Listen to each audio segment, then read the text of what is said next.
Saludos estimados estudiantes, el día de hoy vamos a hablar acerca de cómo se gestiona la memoria en los sistemas operativos modernos. El principio básico del uso de la memoria RAM es proveer al disco duro de una interfaz de almacenamiento que sea más rápida. El procesador oscila muy rápido y puede hacer operaciones mucho más rápido que el disco duro. Entonces, si bien en el disco duro está almacenada la información, están grabados los archivos de los programas y nuestros archivos personales también, pero no tiene la capacidad de proveer al procesador a la velocidad que éste lo necesita. Por eso desde hace décadas se inventó la RAM como un medio de almacenamiento que estuviera como en un espacio intermedio. Entonces, los archivos que más se ocupan o los procesos que se han cargado y que están siendo ejecutados son almacenados en la RAM.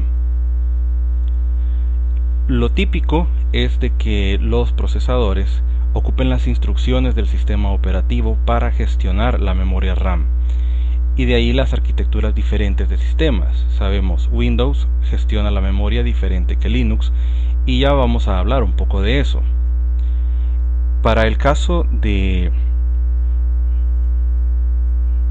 los sistemas en forma general, la RAM se va llenando y algo otros espacios van quedando vacíos, pero conforme se llenan, los sectores se empiezan a saturar, son escritos, son reservados, y cuando está demasiado llena, entonces se hace un intercambio hacia algo que algunos le llaman memoria virtual, pero ese término es impreciso, ya vamos a hablar por qué.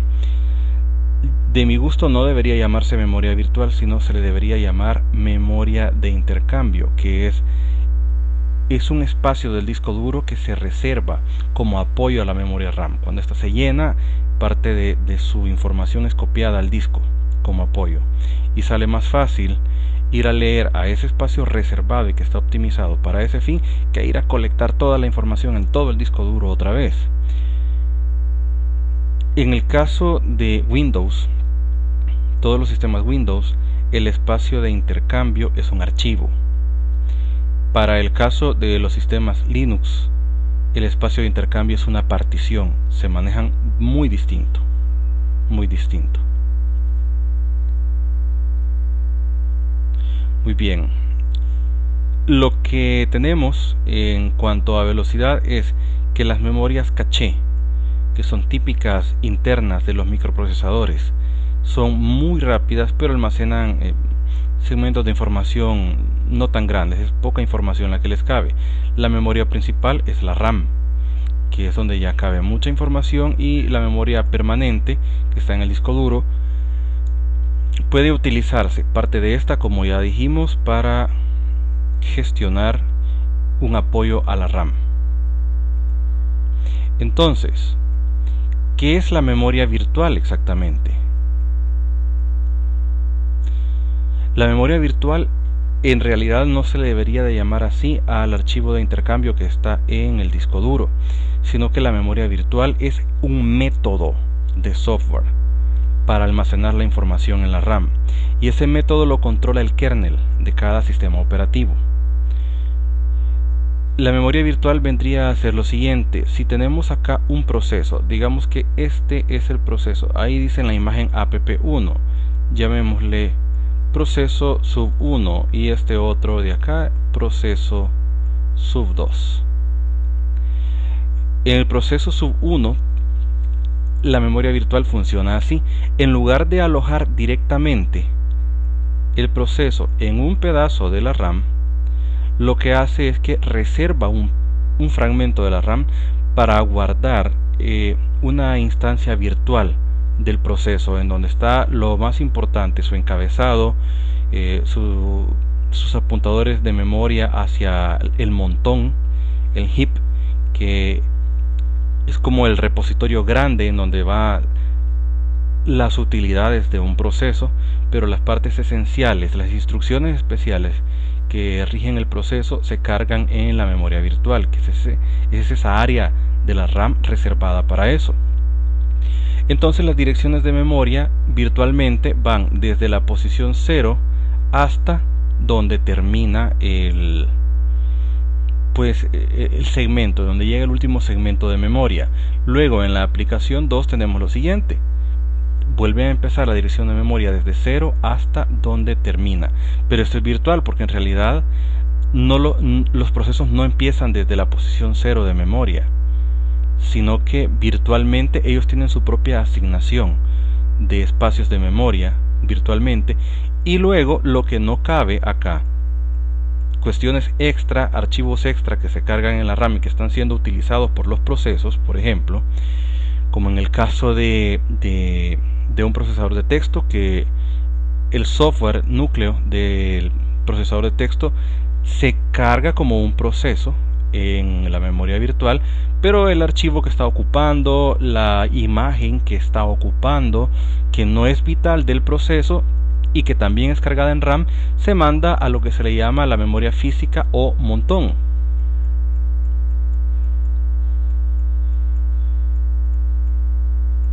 Entonces este montón, esa parva de datos, no es que no sean esenciales, sino que por cuestiones de rendimiento, como no son críticos, se mandan a otra región de la RAM. Y en la memoria virtual, cada proceso piensa que es el único. Perdón. Cada proceso tiene sus direcciones que apuntan desde la posición 0 hasta el final. O sea, si ocupara, por ejemplo, 5000 posiciones de RAM, pues va desde la 0 a la 5000. Y eso se virtualiza acá. Aquí se ve como un segmento de la memoria virtual puede ser alojado en un espacio que estaba disponible en la memoria física real, y otro puede ser alojado en otro lugar.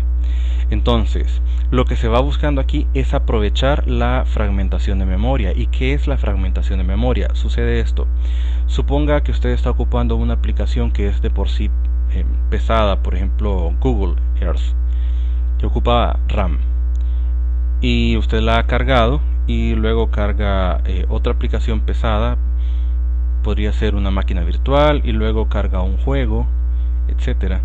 Entonces todos esos ocupan espacios de memoria, pero cuando usted empieza a cerrar las primeras aplicaciones pesadas que abrió, esos espacios de memoria quedan abiertos, y no es que queden ordenaditos uno tras otro. Cuando usted borra uno, el de en medio deja un espacio vacío.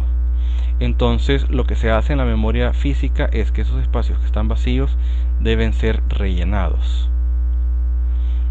pero eso significa de que los datos no van a estar contiguos, por lo cual se requiere de alguna especie de mapa virtual que diga en dónde están los pedazos, por llamarle de una forma, los pedazos o segmentos de memoria que están vinculados con un proceso. Entonces, en la memoria virtual se guardan estas direcciones de memoria. El proceso entiende de que él tiene sus propias direcciones, pero hay una capa de abstracción en la cual se hace la ubicación verdadera en la memoria física. Eso ya no lo maneja el proceso, eso lo maneja el kernel. El proceso piensa que él es una unidad, pero el kernel se encarga de ubicarlo en el espacio adecuado, según la disponibilidad. ¿Qué sistemas operativos hacen eso? Todos los modernos. Linux, Android, que es un Linux. Hace poco tiempo un estudiante me decía: si Linux es tan bueno, ¿por qué casi no se ocupa?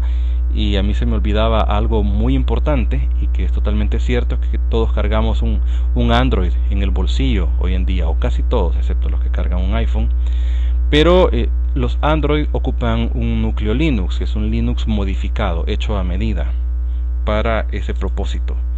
Y luego muchas otras tecnologías van reutilizando núcleos de Linux. Yo he visto equipo médico para hacer, por ejemplo, resonancia para ver el cerebro, que el software corre con núcleo Linux. Y bueno, en fin, no ese es el tema, pero es una pregunta que se me hizo hace no mucho tiempo. Muy bien, ¿qué pasa con el proceso 2, la app2? Pues si la app2 encuentra un espacio suficiente en memoria, pues se guarda íntegro. Si no cabe, entonces la gestión del kernel hace la subdivisión, pero el proceso no tiene que ir a hacer un barrido de memoria. Aquí viene lo interesante.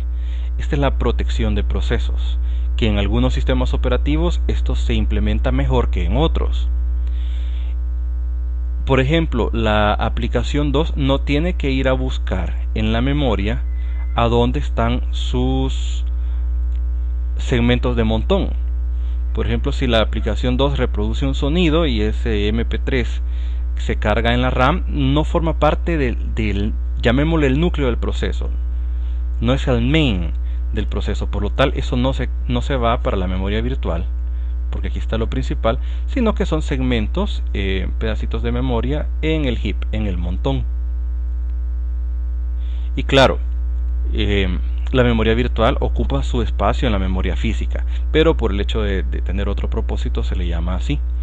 Entonces, para poder ir a reproducir este audio, la app2 no tiene permiso de entrar a ver nada de lo que hay en los segmentos que están reservados para la app1, ni siquiera puede recorrer la memoria en busca de sus direcciones.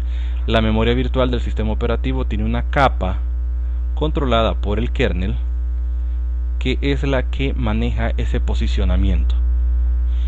Esa es la lógica. Muy bien. De ahí viene el criterio cuando se habla de volcados de memoria, cuando un proceso se montó en un espacio reservado de memoria que pertenecía a otro proceso. En el caso de los Linux y los Unix también, esas reservaciones de memoria tienen privilegios o permisos muy estrictos. Ya hablaremos de eso también. Luego, la paginación de intercambio. ¿Qué es eso de la paginación de intercambio? Supongan de que nuestra memoria de intercambio está en el disco duro, que es donde normalmente tiene que estar. Muy bien. Entonces, cuando no caben los procesos en la RAM, lo que se crea es una tabla de paginación en la RAM.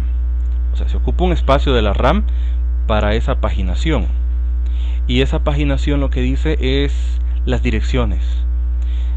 Si por ejemplo el proceso número 9 que está acá tiene por ejemplo que guardar una de sus secciones que se le llama página 2, entonces en la RAM esa dirección a la página 2 se guarda con una referencia, por ejemplo hacia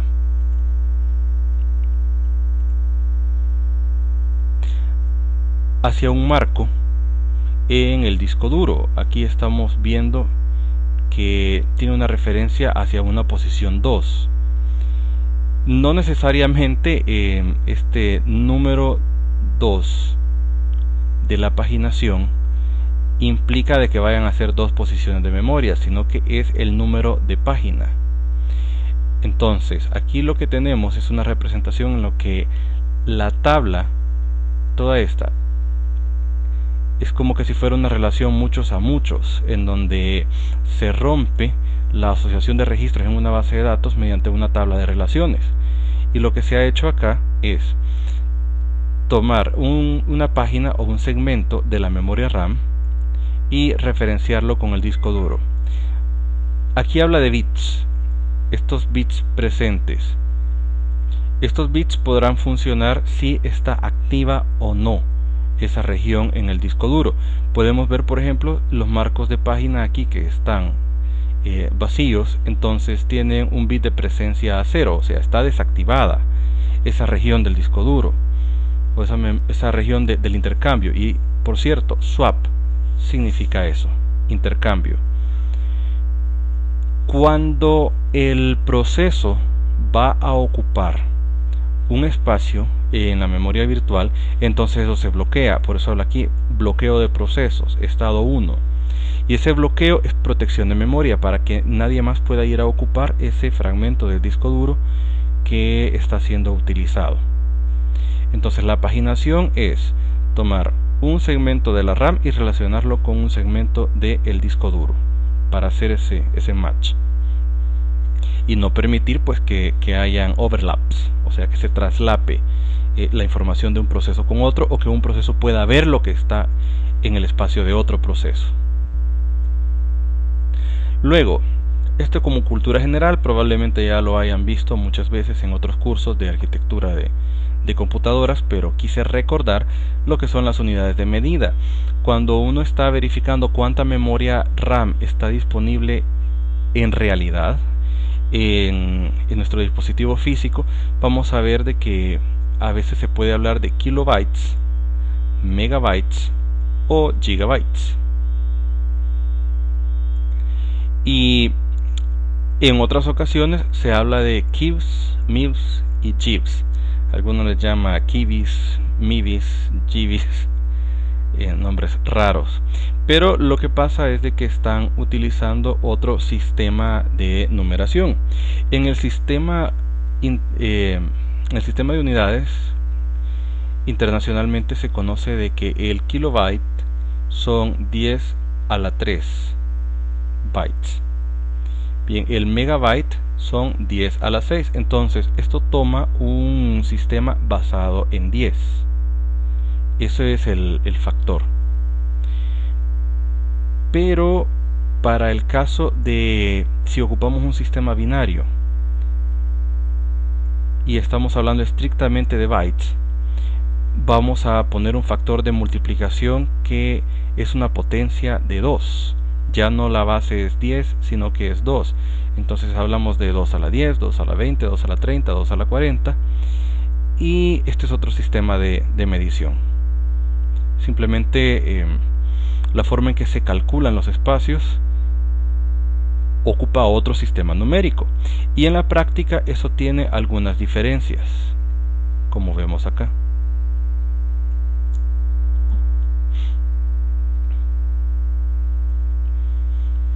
Bien, entonces la diferencia entre el kib y el kilobyte es de que el kib es aproximadamente un 2.4% más pequeño. El mib es casi un 5% más pequeño que el megabyte. Y así sucesivamente. Hay pequeñas diferencias y uno suele ignorar lo de esta ahí, pero en realidad es otra unidad de medida, como cuando en los autos hablamos de unidades de potencia y hablamos de horsepower, HP, caballos de fuerza de potencia, pero existe también otra forma de medir la potencia que son los caballos de vapor, y la razón pues es pequeña, son casi lo mismo. El caballo de vapor es como un poco más, llamémosle un poco más pequeño. Si una máquina de 800 HP, caballos de fuerza, podría tener unos tal vez 720 caballos de vapor. Entonces es otro sistema de medida. Bien, claro, se puede hacer la conversión numérica. Ahora estudiamos el caso del kernel Linux. Vamos a comenzar viendo el caso de kernel Linux porque Linux es más abierto, tiene interfaces que se pueden ver desde la consola, en donde están los archivos de configuración. En Linux todo se guarda como un archivo, la configuración del hardware se guarda como un archivo de texto. Los procesos en memoria pueden cargarse desde archivos que tienen instrucciones, etcétera. Y en el caso de Windows, que lo vamos a dejar al final porque Windows es más cerrado, claro, es una plataforma propietaria y a menos que usted tenga herramientas especializadas que haya comprado, ya sea a Microsoft o a terceros, pues no puede entrar a manipularlo como que si fuera Pedro por su casa. No es un software abierto, es propietario. De ahí viene la alegoría, que Linux parece más complicado, pero es como que usted abre el capó de un carro y ve todo lo que está allí. En cambio Windows no. Usted no puede ver el capó y qué es lo que está dentro del motor, sino que simplemente tiene un panel con los controles para poder manejarlo y ya. Es un sistema propietario. Muy bien. Primero la cuestión acerca de la RAM en Linux. Y la gente dice, mire, Linux se come toda mi RAM, se la acaba. Y es que dicen ellos, memory is that used by applications. La memoria que está siendo usada por las aplicaciones, uno dice, es una memoria usada. Entonces Linux también considera de que la memoria se está usando. La memoria que está siendo usada pero podría estar disponible, used but can be made available. Nosotros decimos que está disponible porque la memoria está siendo usada pero pero no está siendo usada en un proceso crítico, sino que tiene información allí, pero no sabemos qué información es. Nosotros decimos, como no sé qué información es y yo no la he invocado, la consideramos que está disponible, pero para Linux está siendo usada, pero a la vez disponible. ¿Cómo será eso? Y luego la información que no se usa para nada, los espacios de memoria que no se usan para nada, están disponibles para ambos. Pero ¿cómo es eso de que hay espacios que están siendo usados y que al mismo tiempo están disponibles? Hace lo siguiente: Linux ocupa toda la RAM, de ser posible, o casi toda, para hacer caché de disco duro.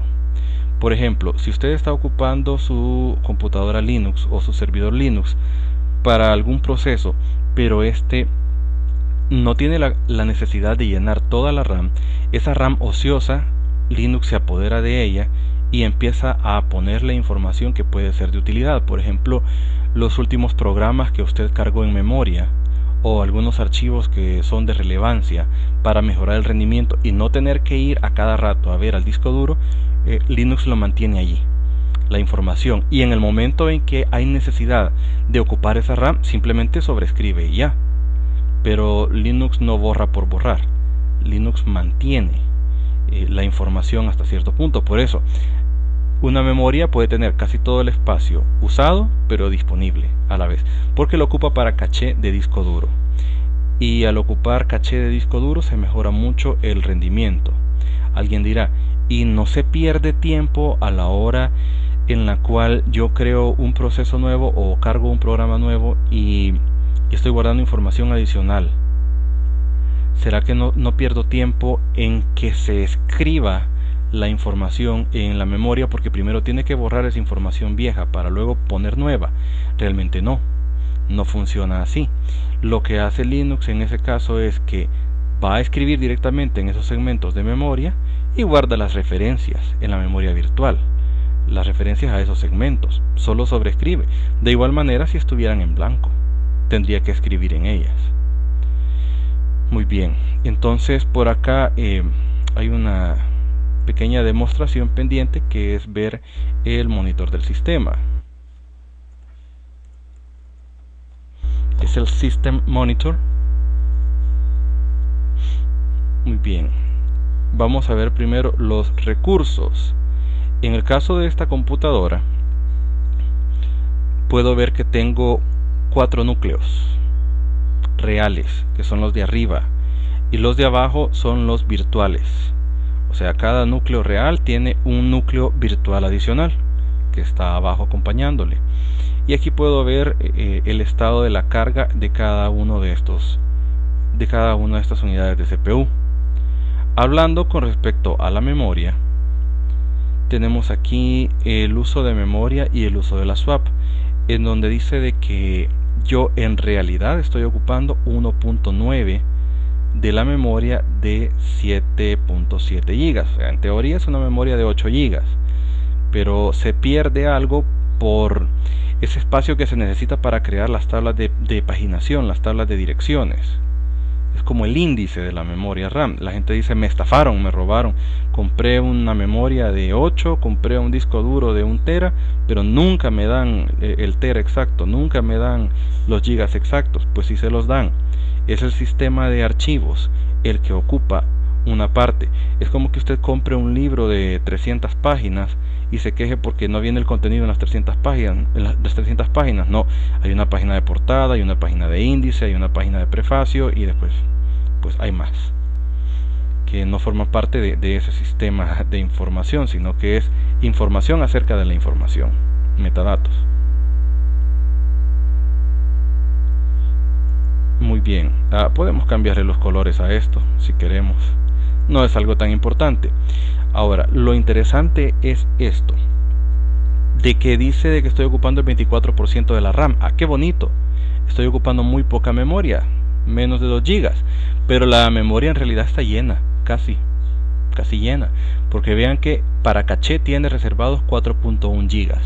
De algunos archivos que abrí o que pudieran ser útiles, librerías que están ahí disponibles por si se necesitan, pues Linux las copió, eventualmente las lee, eventualmente las utiliza. Si no las utiliza, entonces las borra, o se borran preferiblemente hasta que el espacio en memoria es utilizado. ¿Y cuánto estoy ocupando de la memoria swap? La memoria swap es la memoria de intercambio. Aquí en Linux se le llama swap. La memoria de intercambio, que es una partición del disco duro. Ya vamos a ver eso. Entonces no estoy ocupando swap porque la RAM no se ha llenado. De hecho, tengo tanto espacio que tengo 4 GB de caché para el disco duro, y por eso el sistema operativo está más rápido. Esta característica de hacer caché de disco en la RAM desutilizada, no utilizada, solo es propia de los sistemas tipo Linux y Unix. Muy bien. Ahora, los procesos. Aquí podemos ver en esta interfaz visual diferentes procesos. Estos que dicen Evolution, Address Book, Calendar. Estos son los pequeños software que se ocupan aquí en el entorno gráfico para correr la libreta de direcciones, el calendario, tanta cantidad de cosas. El mismo monitor del sistema es un proceso. No está ocupando prácticamente nada de la CPU. Está ocupando 12 MIPS. Aquí viene porque les recordaba el sistema de almacenamiento, 12 MIPS, que podría ser tal vez unos 14 megas de RAM. No he hecho la conversión y no soy muy presto para eso tampoco. Muy bien, y hay lecturas al disco duro. ¿Están habiendo lecturas al disco? No están habiendo. No hay lecturas al disco duro. No hay necesidad de ir a paginar nada a la memoria de intercambio. Y así pues habrán otros procesos más, o muchos otros más. Por ejemplo, el XORG, que es el entorno gráfico, es el escritorio visual. ¿Cuánto pesa el escritorio? Sin las aplicaciones, ¿ok? Sin el software de Impress que me mantiene la presentación arriba, sin el monitor solo lo básico del monitor que permite graficar pantallas. Eso pesa 22 MIPS, que podría ser quizá menos de 30 megas. O sea, es muy pequeño el entorno gráfico, ocupa muy poca RAM, y la capacidad de procesamiento que se ocupa pues también es muy liviana. Entonces de ahí la eficiencia. Todo esto es muy pequeño, los software que se ocupan. De ahí el rendimiento, que es superior. Bien, y luego los sistemas de ficheros, y esto lo vamos a dejar para otro tema. Muy bien. Entonces, ¿cómo es realmente la administración de memoria en Linux? Aplicado exactamente a Linux es así. El archivo se guarda en el disco duro, obviamente. ¿Cuál archivo? Pues el archivo de un programa, el archivo, un script que ejecuta un proceso. Entonces el kernel forma el stack, que es como una pila de información en donde está lo importante del proceso, el mapeo de sus instrucciones, las regiones de lectura de instrucciones, las funciones de alocación o de ubicación de información, y tiene un pequeño heap, un pequeño montón para información adicional o que forma parte del mismo proceso, pero que no son todos los sectores los que se están leyendo constantemente. Podrían ser otras rutinas del mismo programa que están cargados en RAM pero no se están ocupando a menudo. Lo que se hace es de que se mapea. Hay una tabla de paginación, y mediante esta tabla de paginación se decide si algunas de estas informaciones van a ser dirigidas hacia el mismo disco duro, pero a la región swap, a la partición, que no es un archivo acá, es una partición. Y si no es así, y en la memoria virtual pues no necesitamos guardar todo, lo crítico sí está en esa región de la RAM que es llamada memoria virtual, y lo que es importante pero no crítico pues se va a la memoria física, que ya es un espacio como que si fuera una bodega abierta, sin sobrecontrol por parte del kernel. Sí es utilizado y protegido, pero ya no se le considera crítica. Y entonces se empiezan a hacer algunas cuestiones como buffer de aplicaciones, en donde se guarda información acerca de la aplicación, pero que no es crítica del proceso, más sí es importante. Y parte de la información del heap es puesta o ubicada como caché. Es la caché del proceso. Es una memoria adicional para ese proceso. Entonces todos los procesos residen en ese fragmento de memoria virtual, y los procesos tienen su propio almacén aparte que se le llama memoria física. ¿Cómo se hace la protección de memoria? Dice acá esta pregunta. En el caso de los sistemas Linux y Unix funciona así. Si recuerdan, en la clase anterior habíamos hablado de que hay permiso de lectura, read, permisos de escritura, write, y permisos de ejecución para todos los ficheros. Entonces, cuando se habla que en Linux todo es un archivo, todo se maneja como que si fuera un archivo, es porque cuando el script o el programa que vamos a ejecutar tiene ciertos permisos de lectura, por ejemplo, para todos los usuarios, cuando el proceso se carga, entonces todos los usuarios pueden hacer uso de ese proceso. Un proceso, por ejemplo, un motor de base de datos que esté escuchando peticiones. Si hay permiso de escritura y de ejecución, en este caso he marcado la X de ejecución, entonces puede ser cargado en la RAM y ejecutado por cualquier usuario, o solo por algunos, depende a quienes se le den los permisos. Entonces de esa misma manera se le dan permisos a los procesos, así como está en el archivo que los origina, en el programa que los origina, así se va también esa tabla de procesos para la RAM. Y los sistemas de permisos son diferentes para todos los procesos. Entonces ese sistema de permisos domina el proceso y luego domina el buffer de aplicación en la RAM. O sea, se van esos procesos con los mismos permisos, y una de las cosas, por ejemplo, que no son permitidas es que el proceso 2 pueda realizar ejecuciones sobre el buffer de aplicaciones del proceso 1, porque no tiene los permisos necesarios. Entonces simplemente no se puede. Eso da estabilidad y protección al sistema. Con respecto a la parte práctica, vamos a ver algunos comandos. Ya vimos una interfaz visual, pero fíjense que la interfaz visual en realidad lo que hace es sacar provecho del sistema de ficheros que ya existe. Está, por ejemplo, el comando free. ¿Qué hace free? Me dice el total real de memoria. En este caso tengo este gran montón de datos. Anda por ahí por los 8 gigas, perdón. Muy bien. ¿Y cuánto está siendo usado realmente? Realmente ando usando como 1.3 gigas. ¿Y cuánto está libre? Pues tengo libre aproximadamente 1.3 gigas. Entonces ahí viene aquello de cómo es posible que estoy usando 1.3 gigas pero solo tengo libre 1.3 gigas de 8. ¿Dónde está lo demás? Ah, ok. Bueno, hay una parte de la memoria que está siendo compartida. Hay procesos semejantes que están compartiendo memoria para poder funcionar mejor. Por ejemplo, esto es común en los modos gráficos, en donde se ocupan librerías de video. Entonces la librería de video, como es algo muy importante, se va al montón de la RAM, es cargado allí, está protegida para que ningún proceso pueda destruirla mientras otro proceso más lo esté usando, está protegida para que no se pueda modificar, etcétera, no se pueda tomar control, pero está a disposición de brindar solo el servicio de lectura. O sea, le da el servicio de los datos que posee para que sea utilizado por otros procesos. Librerías pueden hacer eso, funciona muy bien con las librerías. Entonces, pero este es un espacio muy pequeño en realidad, de momento, por el tipo de software que estoy corriendo. Con respecto al buffer de caché, aquí está lo que nos hacía falta. Quizá aproximadamente 5 gigas están siendo utilizados para buffer, o sea, caché de disco duro.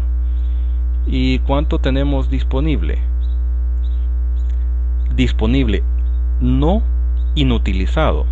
no vacío. Disponible hay aproximadamente, digamos, unos 6 gigas, podría ser menos, porque esto se está midiendo en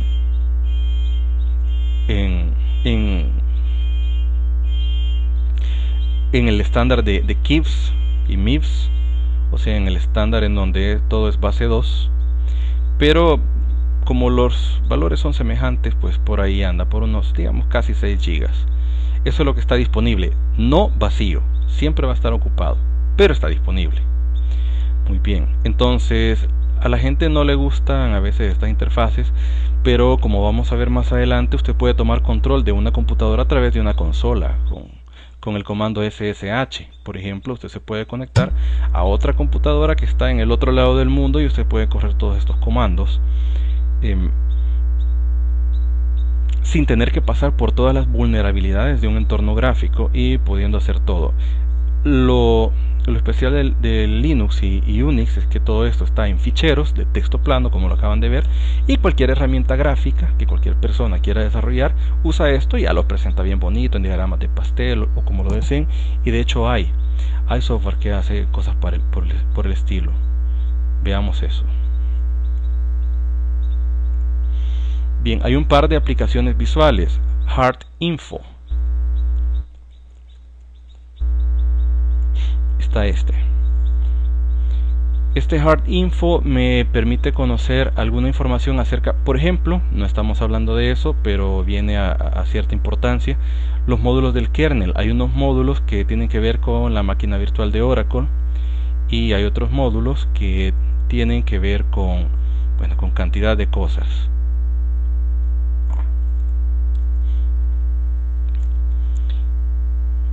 Luego, en cuanto a dispositivos, aquí tenemos información del sistema, cómo está la RAM. Si ustedes ven, la RAM aparece aquí prácticamente topada todo el tiempo, pero aquí tenemos los valores. Miren que la memoria total está aquí, la memoria disponible está acá.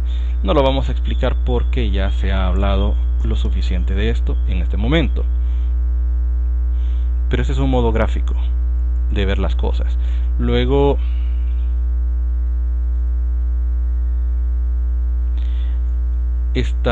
voy a ver este otro, SMEM-TK.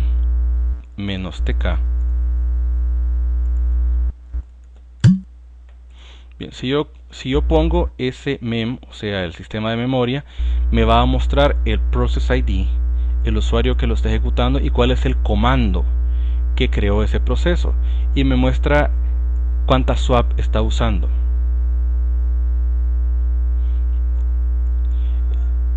Un poco de información más clara me lo da si pongo los parámetros de -TK. Perdón, TK. Muy bien. Y aquí tenemos de que, por ejemplo, la sesión de modo gráfico no está haciendo uso de memoria swap de momento. Me sirve principalmente para eso, ver qué procesos están ocupando la swap y cuánta swap está siendo utilizada. Aquí pues no hay. La memoria RAM está disponible y no podemos ver eso de momento. Luego está este cambio, el mismo SMEM. Si yo le digo que me genere un diagrama de pastel, de pie, con los mapas de memoria para ver los recursos que están disponibles, pues pongo esto, SMEM.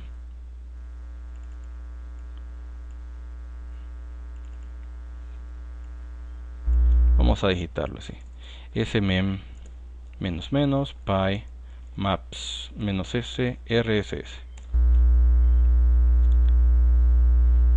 Bien, y aquí tengo un diagrama, dice que estoy sin utilizar el 75% de la memoria, no significa que está ociosa. Y lo interesante acá es que puedo ver los procesos que están ocupando más RAM. Por ejemplo, el proceso, tal y como lo vimos en la clase pasada, podemos buscar cuál es el proceso 1419 y ese está ocupando el 4.46% de RAM.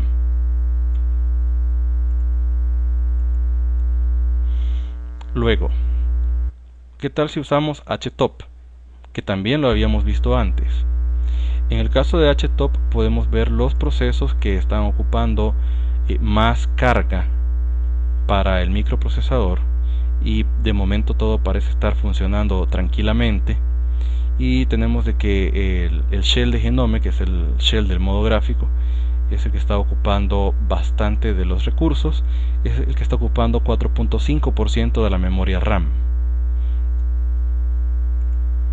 Y luego hay bastantes procesos que tienen que ver con este shell, pero que tienen memoria compartida, que era lo que les mencionaba yo hace un momento.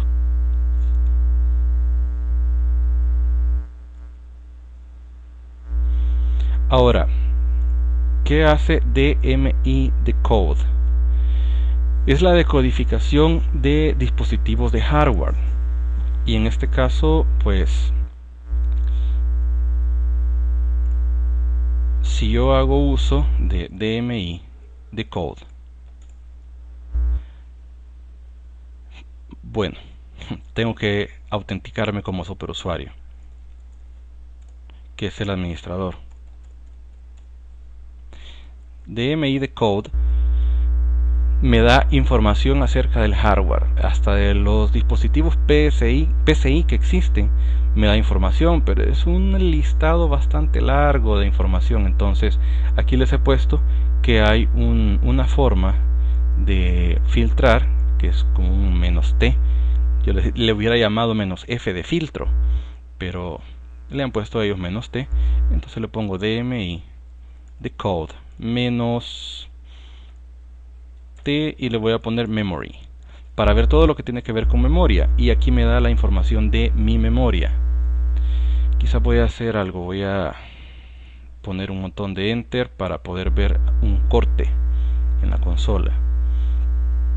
¿Por qué tantos comandos? Primero, porque así nació Linux. Segundo, porque así se acostumbraron los usuarios. Y tercero, porque cuando uno ya conoce los comandos, hace todo esto muy rápido. Usted solo digita lo que tiene en su mente, porque la mente pues no tiene límite, y usted puede saberse todos los comandos que quiera. En cambio, en sistemas operativos como Windows, para poder acceder a las opciones tiene que irse al menú luego abrir la aplicación tal, menú aquí, menú allá, y se hacen un montón de clics y son un montón de pasos hasta que usted se aburre. Pero de hecho, para eso Microsoft ha creado algo que se llama PowerShell, que eso lo veremos después, que es para poder meter comandos, porque por fin se dieron cuenta de que es algo útil. Entonces, mientras algunos denigran los sistemas Linux porque dicen de que es muy basado a configuraciones de texto, pues Microsoft empieza a tirar hacia ese mundo. Pero claro, les estoy mostrando esto a nivel de administrador de sistemas porque ustedes son de la carrera de informática. Para un usuario normal esto es innecesario. Ok. Con respecto a la memoria, vean, dice de que tengo una memoria ubicada en la tarjeta madre. Dice de que mi tarjeta madre tiene hasta un máximo de capacidad de 64 GB. Que el sistema operativo pueda ocupar los 64 completos, o cuánto me va a costar una memoria RAM de ese tipo, pues eso es harina de otro costal. Sin embargo, con respecto al dispositivo que tengo de memoria, tiene la posición DMI o de acceso directo a memoria número 17, eso es arquitectura de computadoras. Muy bien, tengo que el ancho de procesamiento de datos es 64 bits, es la arquitectura, es de 64, y por cierto, es una memoria tipo DDR4. Aquí puedo ver esto, entre otro montonazo de cuestiones. El chip controlador es un Hynix Hyundai, entre otro montón de cosas. La velocidad, ahí está la velocidad del reloj. Muy bien, y aquí podemos saber cantidad de cosas sin desarmar la computadora.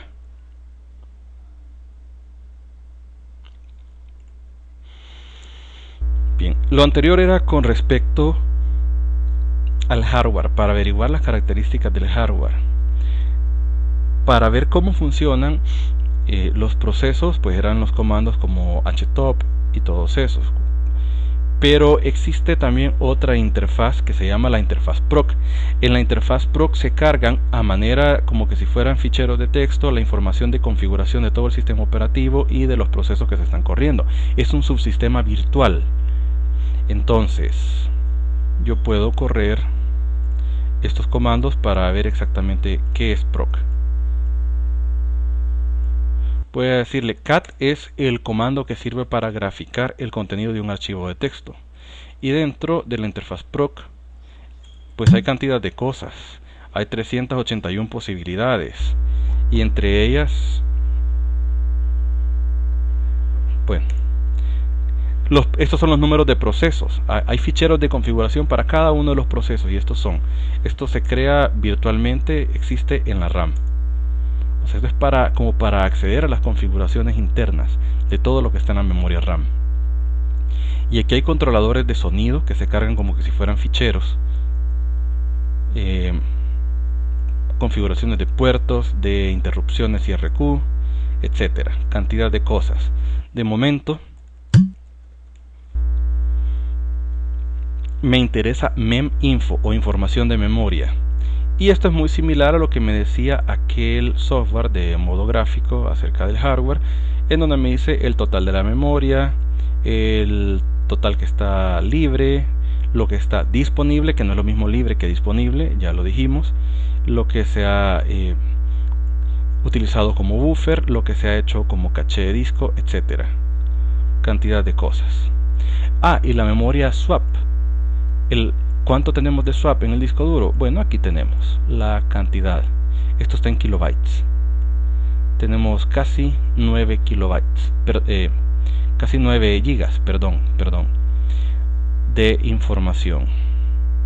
¿Qué es esto de DIRI? Los paquetes DIRI son segmentos de memoria de que estoy a punto de borrar. Yo, si fuera el kernel, pues estoy a punto de borrar porque mi usuario ya no los necesita y los tengo marcados como listos para ser eliminados, y si ya no se vuelven a utilizar, pues los borro. De momento no los he borrado porque no estoy con desnutrición de memoria RAM, por decirle de algún modo. Ok, bien, esto es cantidad de información, y los programas de modo gráfico lo que hacen es ir a traer la información del kernel aquí, porque el kernel queda en esta interfaz proc. Esto es un directorio virtual donde se guarda toda la configuración de los procesos y hardware, y los programas administradores van a traer los datos de aquí es de donde los sacan. Ok, luego tenemos este miembro de proc, que es nuestro amigo de información, BuddyInfo, y este nos va a dar información acerca de qué tan dispersa está la segmentación en la memoria RAM. ¿Qué es eso de dispersión? Recordemos lo que mencionábamos al principio de este video. Si esto fuera nuestro espacio de memoria RAM, y yo esto lo estoy utilizando para el kernel, y esto lo estoy utilizando para el modo gráfico, etcétera, y yo vengo y cargo un programa importante, muy pesado, decíamos como que si fuera de mapas, y luego cargo un juego de video muy pesado, y luego virtualizo un sistema operativo, y cuando veo de que ya no necesito estos dos software, los elimino, esto y esto, los elimino de memoria cerrándolos. Entonces se liberan esta información, se liberan esos espacios. No es que se liberen en el sentido que se borraron, no, van a seguir allí. Si no se necesita, Linux los deja, no todo, pero una buena parte queda allí hasta que sea requerido o demandado por alguien más. Pero eso a la larga lo que deja es segmentación, espacios usados y no usados. Digamos, en este caso tendríamos algunos espacios aquí que lo estoy coloreando como sin usar, y luego otros espacios que sí están siendo usados pero no son contiguos, entonces hay segmentación, como cuando hablamos del fenómeno de la fragmentación en los sistemas de archivos de Windows. Eso existe en todos los sistemas operativos, la fragmentación de memoria. Entonces hay una interfaz en Linux para poder averiguar acerca de la fragmentación de memoria. En Windows existe, pero son software de terceros, ya son software avanzados, hay que pagar licencia para eso, pero no en forma nativa. Aquí hay una corrida de BuddyInfo, que esta es una imagen descargada de internet. Esto es típico de un sistema Linux en el cual algo malo está pasando, algún proceso está dañado o algo no funciona, y muestra de que hay sectores de la memoria que están saturados, mientras que hay otros sectores que están totalmente disponibles, cuando en realidad debería estarse usando la información de otra manera. Ya vamos a ver un ejemplo de un sistema sano que está funcionando bien, pero este es un ejemplo malo en el cual tengo una cantidad de información concentrada en algunos lugares y en el montón de otros sectores disponibles para manejo de información pues no hay nada. Entonces algo no está funcionando bien acá.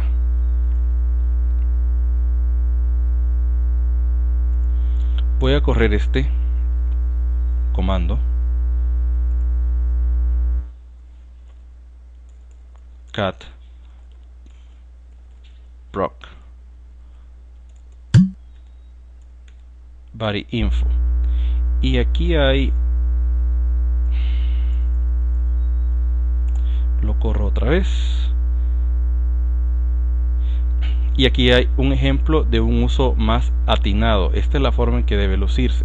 Esta es una apreciación bastante estética, no es una apreciación que se diga totalmente técnica. Lo voy a volver a correr. Muy bien, esto es como lo normal. Vean, hay cantidades, esto está en potencia de 2.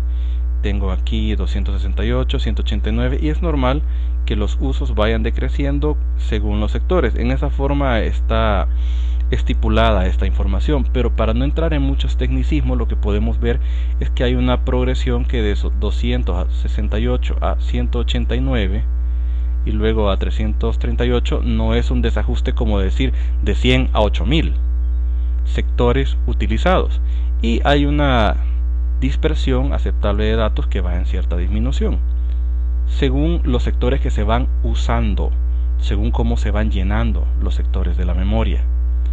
Entonces esta es una distribución más normal comparado con algo como este ejemplo que está aquí en letras color magenta, rosa, no sé qué, que pues es una distribución totalmente anormal. Veamos cómo se comporta si yo le agrego carga al sistema operativo. Para agregarle carga voy a activar la máquina virtual de Windows Server.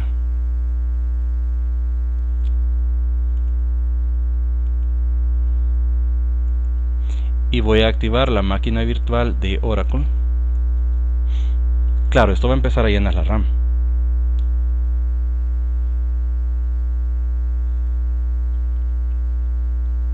Y ahora voy a subir otro sistema que es bastante pesado, que es el sistema HIS.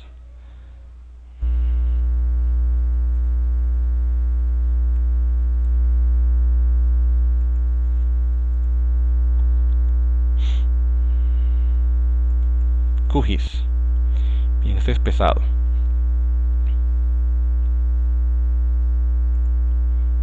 Ahora veamos, pongamos free para ver cómo se comporta la RAM, y ahora resulta de que estamos usando aproximadamente ya como 6 GB de RAM y ya estamos ocupando un poco de swap.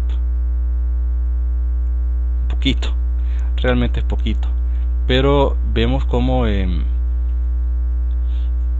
cuanto a caché tenemos menos caché ahora porque se está llenando la RAM. De hecho podemos ver esto en top.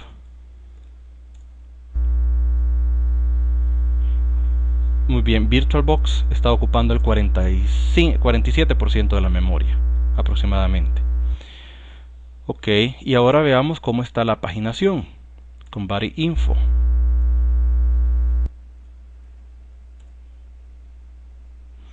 Voy a dar varios enter para hacer un corte. Y aquí tenemos la paginación. Algunos valores se han incrementado aparentemente, pero todo parece estar aparentemente normal. Hay cierta distribución más o menos normal. No todos los sectores están siendo usados. Hay unos sectores que todavía no se han usado, pero no está disparado. No es que todos los sectores estén aquí en este canal cargados y todo lo demás esté desocupado. ¿Qué pasa si cierro todo lo que tiene que ver con la máquina virtual? ¿Qué es lo que cargué primero? Y acordémonos que QGIS lo cargué de último. ¿Será que esos espacios que ocupé para el sistema operativo o los sistemas operativos van a dejar un gran agujero y lo que cargué de último va a ocupar los últimos espacios de la RAM y va a dejar una gran dispersión, una gran fragmentación en la memoria?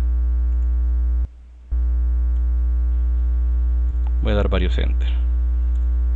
Veamos cómo queda. Esta es la fragmentación de la memoria típica de todos los sistemas operativos. No está tan mal porque está en forma descendente. La primera categoría pues es aproximadamente el doble de la siguiente y así sucesivamente va disminuyendo. Es normal que vaya disminuyendo,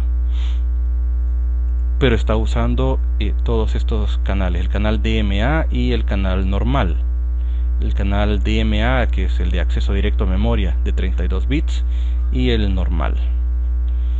Muy bien, pero hay ciertas cosas de que ya no las necesito. Por ejemplo, esos sectores de la memoria que ya no se van a ocupar porque ya cerré las aplicaciones. Puedo hacer una reorganización y aquí está la instrucción. Dentro de proc hay un script que se llama compactar memoria, compact memory, que es parte de la máquina virtual del kernel, porque aquí todo es virtual.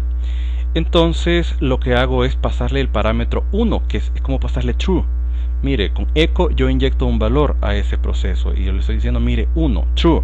¿Y qué significa true? Ejecute compact memory. Corramos eso.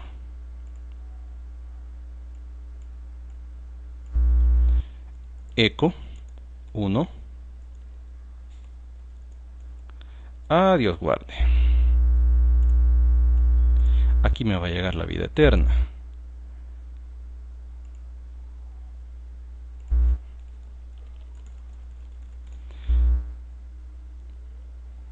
Después de tanto tiempo no me he memorizado la posición. Lo siento. Ok, luego paste. Ahora proc sys. Bien, es solo sys virtual machine compact memory. Y es bastante ágil. Es muy ágil el proceso de recompactar memoria porque lo que hace es reasignar posiciones. Ahora vamos a ver cómo está la fragmentación y vemos que la fragmentación ha disminuido. Ha disminuido mucho. Tenemos aquí a valores de 944 y más o menos de 1000 y algo, mientras antes teníamos valores de 3000 y 2000. Entonces nuestra fragmentación aquí ha disminuido, tanto en el canal DMA como en el canal normal. En el DMA 32, perdón, y el normal. Entonces esto es un rearreglo de la memoria. ¿Y Linux hace esto a cada rato? No lo hace a cada rato, porque podría ser que yo vuelva a lanzar el funcionamiento de una máquina virtual. Digamos, la cerré y justo después de que la cerré dije, híjole, la acabo de cerrar y la quiero volver a abrir. Entonces la información está ahí porque no se estaba ocupando, no se requería de más memoria. A menos que yo abra otro programa muy pesado, pues entonces sí se borra. Si no, no. Y la segunda carga hubiera sido más rápida de las máquinas virtuales, de ambas. Pero aquí he compactado. Veamos cómo quedó la memoria con free. Muy bien, y ahora tenemos de que estamos utilizando nada más, dice,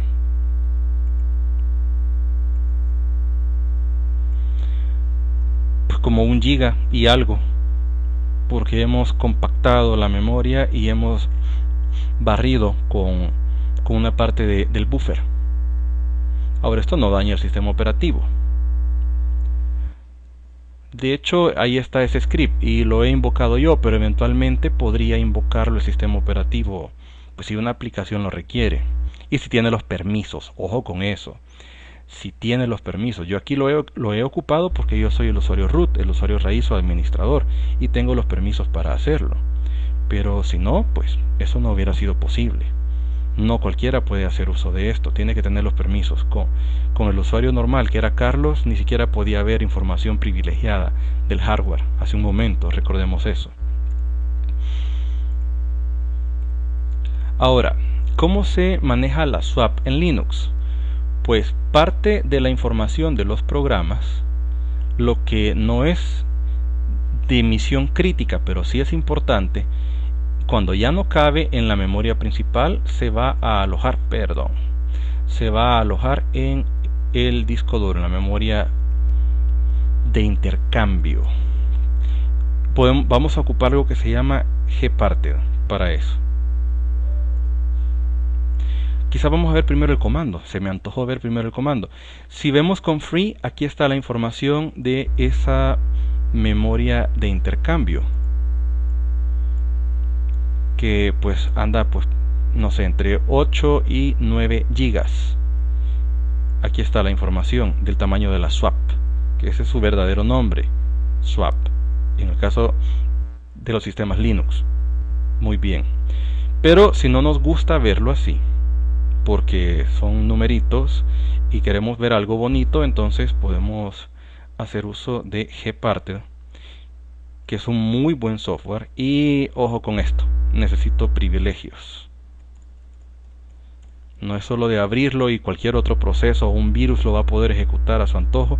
No es tan fácil. Necesita los privilegios, si no, no se ejecuta y punto final. Muy bien, después vamos a hablar más en detalle de cómo funciona esto de parted, pero yo aquí podría redimensionar particiones.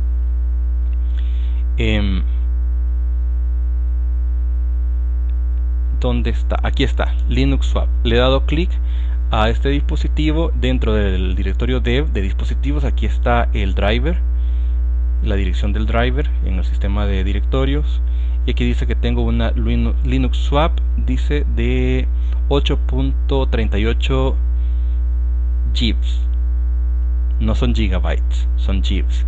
Bueno, podemos hacer nosotros la conversión con la tabla que hace un rato les di, que yo no me la sé de memoria, tendría que consultar la tabla para hacer la conversión. Podrían ser quizás 9 gigas.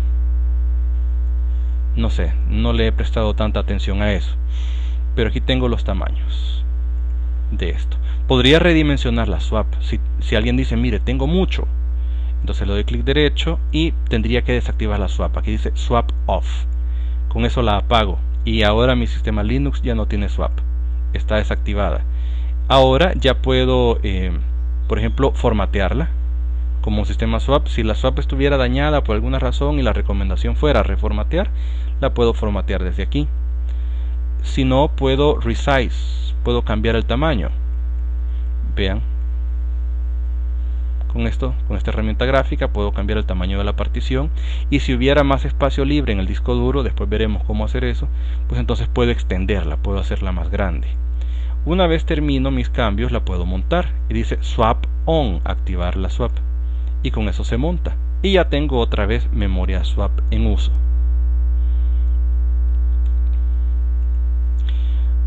Otra herramienta importante que es de modo gráfico es disks.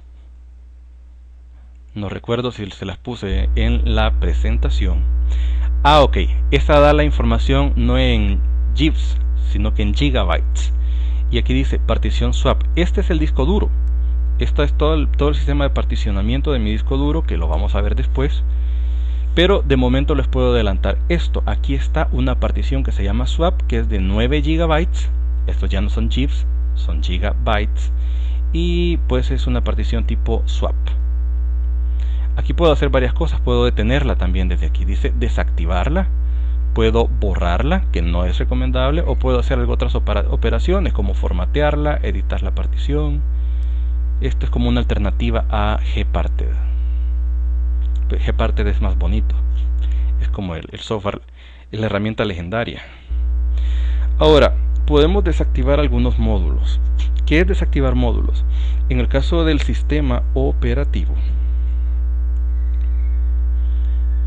podemos quitar o desactivar módulos para ahorrar RAM y volver el núcleo más rápido. Si hay un módulo, por ejemplo, que yo no ocupe, podría ser el del Bluetooth, y de hecho lo he desactivado. Si me vengo acá y aquí dice el Bluetooth está off y aquí dice Bluetooth Settings y me abre la interfaz de configuración de Bluetooth y yo le doy clic y no lo puedo activar. Desde el momento en que me aparece la opción de Bluetooth es porque el hardware ha sido detectado, pero el módulo del kernel no se ha cargado. ¿Por qué? Porque yo el Bluetooth no lo ocupo. ¿Será porque ya estoy muy viejo para esa tecnología moderna? ¿O porque ocupo otros métodos? ¿O porque quería hacerles nada más un ejemplo? ¿O por todas las anteriores? ¿Cómo he desactivado eso? Ok, lo primero,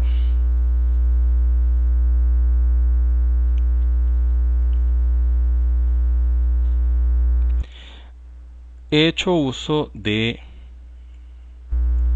lsmod para ver todos los módulos del kernel, los módulos que están funcionando. Hay una gran cantidad de módulos y requiere un buen rato ponerse a ver todo lo que está disponible. Por ejemplo, aquí está el módulo Bluetooth, existe el módulo, que está inactivo es otra cosa, pero existe.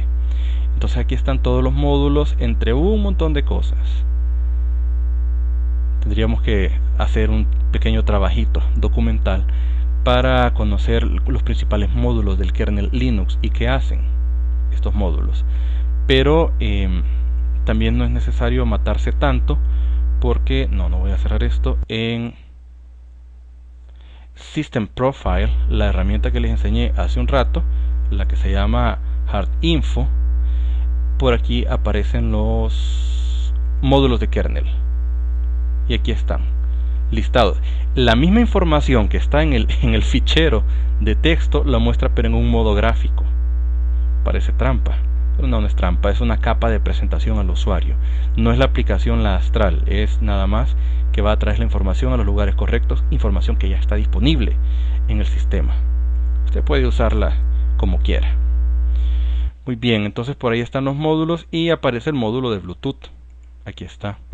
De hecho, yo podría poner lsmod y con el símbolo de tubería yo hago uso de grep, que es para ver un segmento de la información que me da la salida del comando, y yo aquí pongo el nombre del dispositivo, por ejemplo Blue. Solo pongo Blue y me lo busca y aquí me aparece Bluetooth. Tengo los módulos Bluetooth. Entonces hay una forma que está sugerida en los foros de Linux para desactivar módulos, que es este modprob. Es el comando para hacer pruebas de módulos y le voy a dar -R y le voy a dar Bluetooth. Esto me va a desactivar el módulo de Bluetooth temporalmente, en teoría, o cualquier módulo. Solo le pongo el nombre del módulo. De hecho lo acabo de ver, aquí está el nombre exacto del módulo y yo solo lo escribo exacto y le doy enter. Y cuando los módulos no son de uso crítico, los puedo desmontar y puedo ver cómo responde el sistema para probar cuando ese módulo está inactivo, de manera que si algo falla, se traba, arruiné todo, reinicio y ya todo carga normal. Es para pruebas. En este caso, por la naturaleza del módulo de Bluetooth, no tengo permisos para hacerlo porque hay un potencial error fatal. Porque el módulo, aquí dice que está en uso, pero como lo he desactivado yo sé que no está en uso, está reservado, está protegido. Así de delicada es esta cosa, protege muy bien su subsistema de Bluetooth y todos los demás subsistemas. Entonces lo que se hace es desactivar el Bluetooth a través de estas interfaces. Voy a hacer uso de Nautilus, que es el navegador de ficheros, para ir a buscar dentro de etc, que es la interfaz de configuraciones, que es lo que está dentro del directorio Bluetooth, y en main.conf está la configuración. Cargar el Nautilus en modo root tarda un poco de tiempo, siempre es así. Veamos si lo ha cargado ya. Todavía no. Voy a desocupar más RAM cerrando QGIS. Bien, entonces aquí que tengo este modo, lo puedo hacer desde consola, lo he querido hacer ahora desde el modo gráfico para que lo puedan ver. Y por aquí me aparece etc en algún lugar. Aquí está, etc, etcétera le llaman algunos. Y aquí está cantidad de directorios y ficheros que tienen que ver con la configuración del sistema. Entre todas las configuraciones de hardware y software, tengo aquí Bluetooth. Doy Enter y aquí tengo main.conf, que es el maestro. Y yo le doy a abrir con el editor de texto. Claro, cuando abro esto, pues hereda los permisos de root el editor de texto, porque lo he corrido desde una interfaz root, por eso hereda sus privilegios. No es que cualquiera se pueda meter aquí, no es que diga, me metí en la interfaz y ya está. No, si no entro como root, no puedo ejecutar nada. Y de hecho, la verificación de privilegios no es tan inmediata cuando se corre de este modo.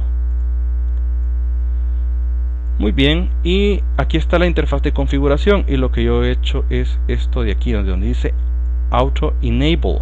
Le puse falso, no me la active. El módulo existe, pero no lo quiero activo. Existe, sí, pero lo quiero inactivado. Y eso es todo, eso me desactiva el módulo. Yo solo cambio un pequeño detalle en un archivo de configuración y eso me puede activar o desactivar un módulo. Luego, initd, como habíamos visto antes, es la interfaz de directorios que habla acerca de cuáles son los servicios que se van y que no se van a cargar a la hora del arranque. Entonces, para que no esté yendo a buscar o esté haciendo invocaciones de servicios para un módulo que está desactivo, ya esa es cosa mía, quise quitar de ahí el Bluetooth. Entonces voy a hacer uso de la interfaz, le voy a poner gedit etc init.d Bluetooth y le di Enter o le doy Enter. Eso va a abrir el gedit con el con el archivo de configuración del arranque del servicio de Bluetooth. Como ya desactivé el módulo, ahora voy a controlar lo del arranque.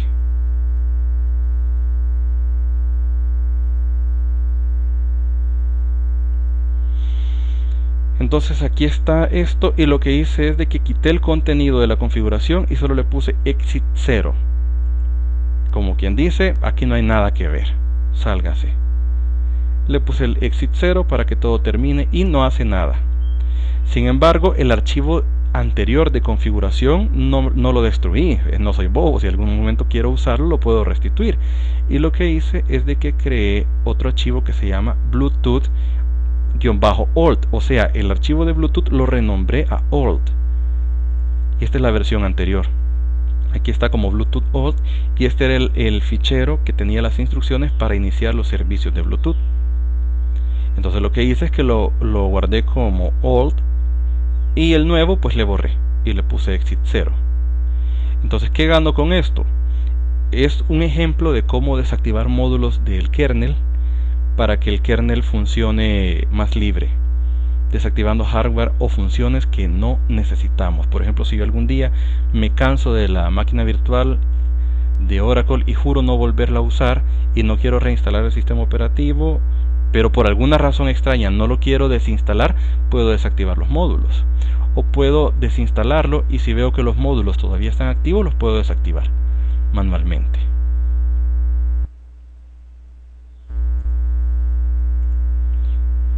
Muy bien, vamos a cortar este video acá y esta segunda parte la dejaremos para otro video que grabaré dentro de un instante.